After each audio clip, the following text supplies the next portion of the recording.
I'm going to be talking to Josipa Pertunich, who is the head of QTRIC, the Canadian Urban Transit Research and Investment Consortium, about whether Canada needs a federal strategy for electrified transit, rail, and coach. So welcome to the interview, Josipa.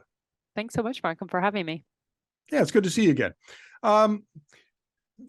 I would say that this is a no-brainer, that of course we need a federal strategy. What's your take on it? It is kind of a no-brainer, but then you have to ask yourself, why hasn't it happened for 10, 20, 50, 100 years, right? So obviously there must be some logic stopping it from happening.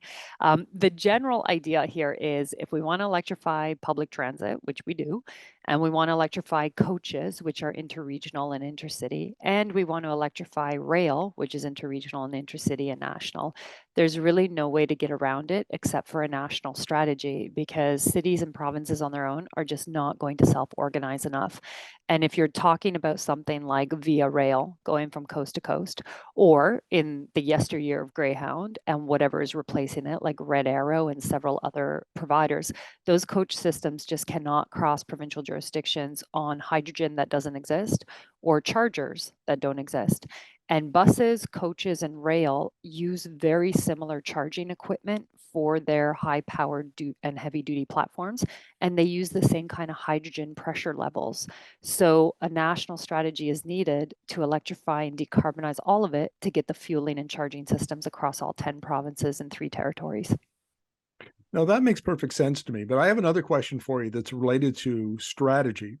And that is, over the last year and a half or so, I've become very interested in the way the many transportation technologies, the mobility technologies, the ones we have, the electric ones that are emerging, such as robo-taxis and electric scooters and all sorts of different ways now. E-bikes would be another good example, how it all works together. And I've often wondered if we don't need a strategy at the federal level with provincial cooperation that integrates the 3 means of transit that you talked about, along with these other technologies to make us more efficient and get us around cities better and wherever we're going.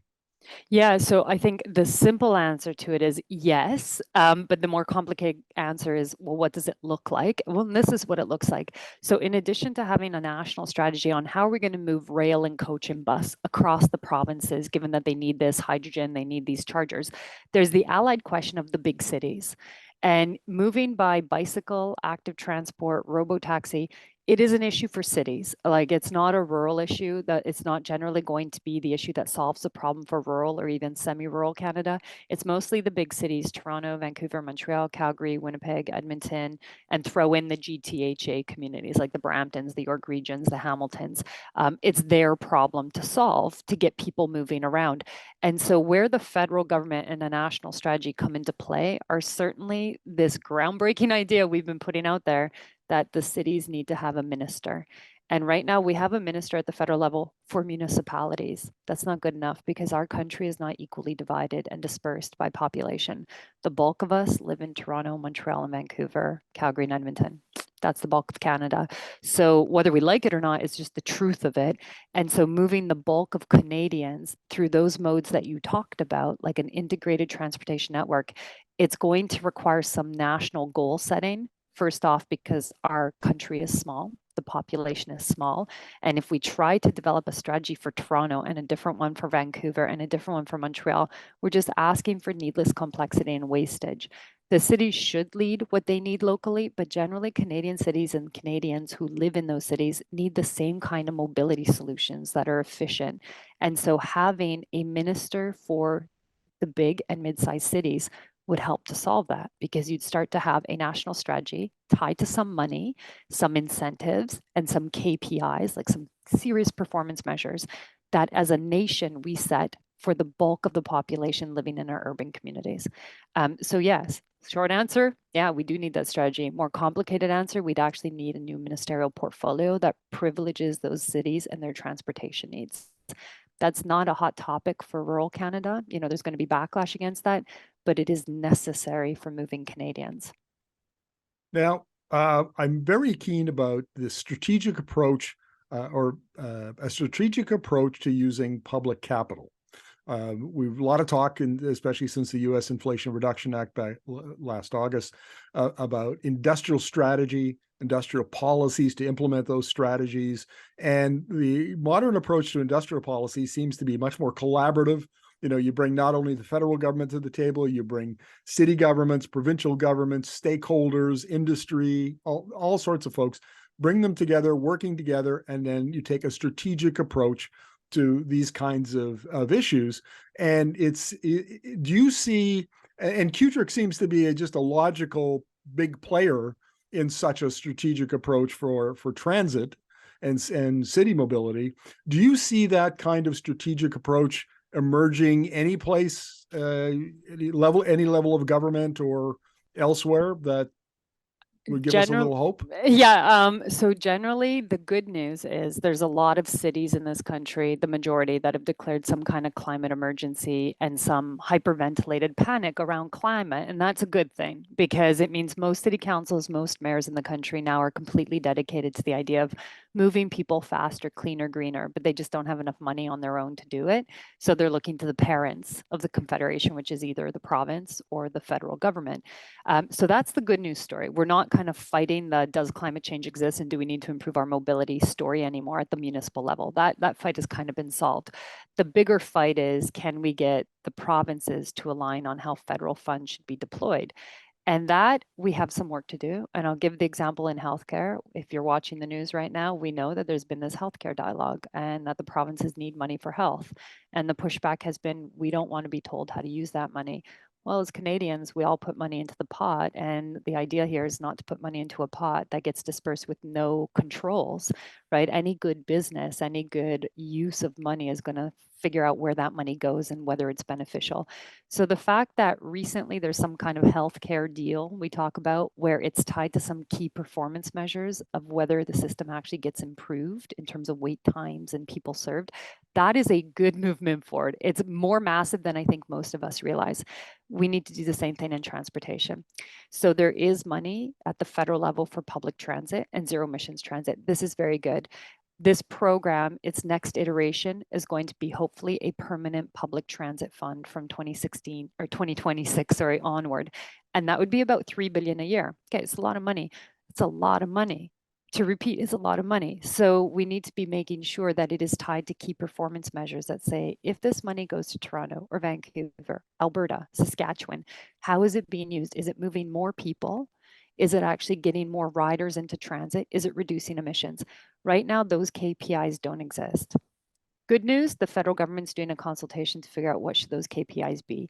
Bad news, it's against the culture of how money has been dispersed in the past. So you can expect provinces to say, don't tell us how to use this money. We're going to decide how to use it. And there's going to be a similar kind of healthcare dialogue that happens in about 3 years' time. So that's an okay story. Beyond that, like that strategic thinking at the federal level where you want to tie the money to some performance measures around ridership, emissions reduction, mobility, the next level then is the industrial policy you refer to. And here's where we're competing with the US, and we're always in this fight of like, how much money do we spend as taxpayers propping up our businesses here? And I would say the big challenge there is a lot of the dialogue has been around electric cars and mining for the critical minerals that go into batteries.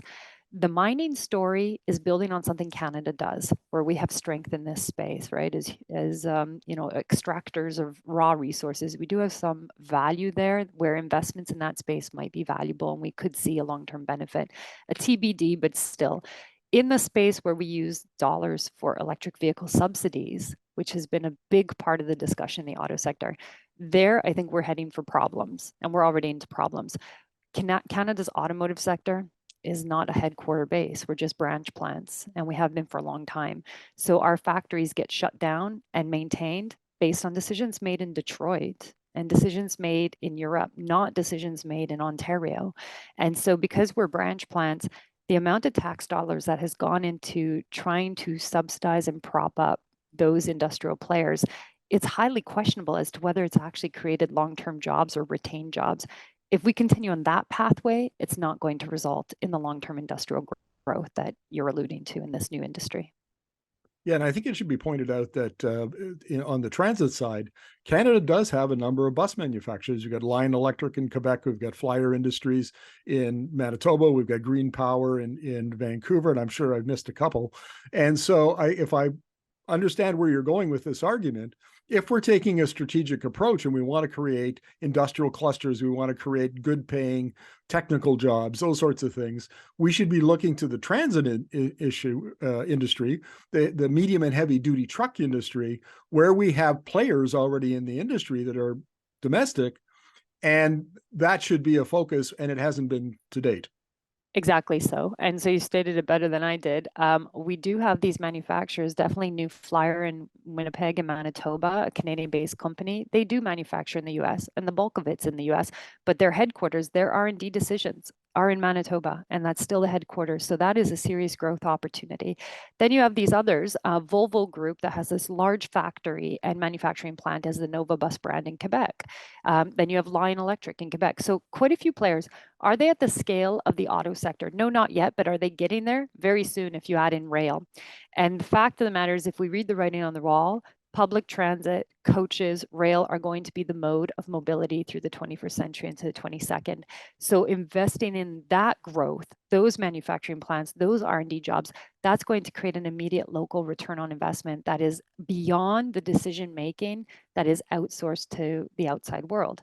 Now, people might say, yeah, but you know what? Volvo is actually a European company that's owned by actually Geely, which is a Chinese company. So the R&D decisions are not happening in Quebec. That's not entirely true. Volvo does make a lot of the R&D decisions in Europe, but the manufacturing plant and the R&D footprint in Quebec is substantial.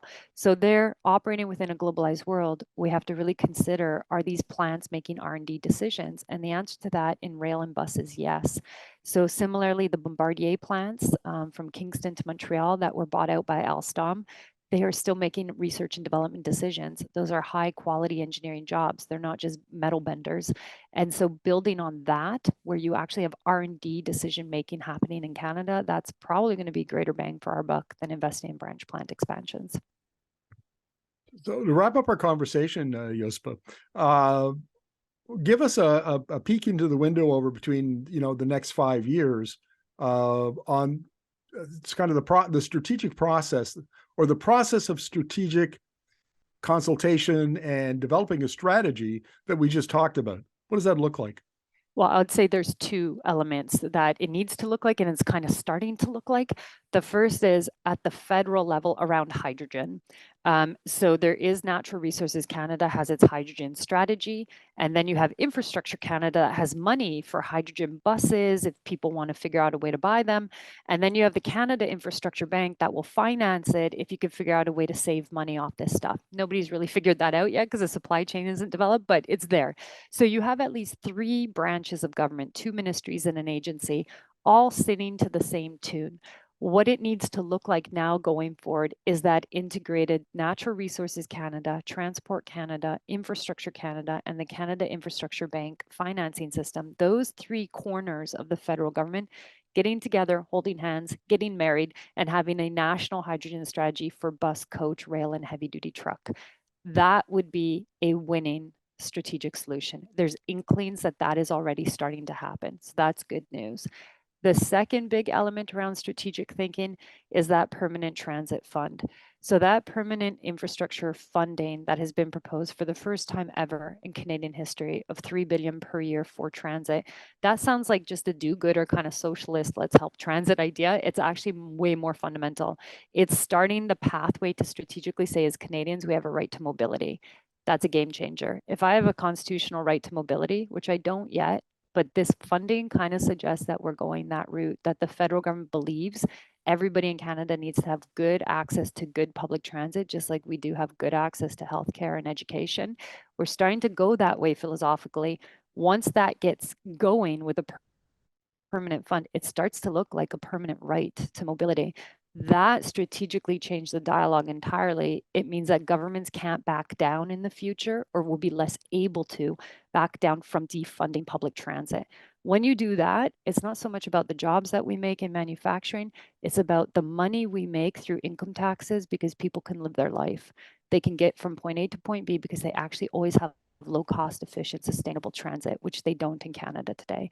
It's a game changer for women. It's a game changer for single parents. It's a game changer for those on a lower economic scale. And it's a game changer for the cities that need middle class and upper middle class people to leave their cars behind and move only by public transit. So those two strategic things are starting to happen. I actually don't know if the federal government realizes like what they've unleashed, the Pandora's box they've opened, but it is for the good of Canadians that these two elements are occurring.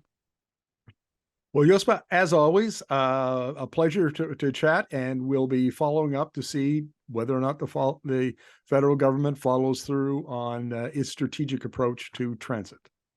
Thanks so much, Markham.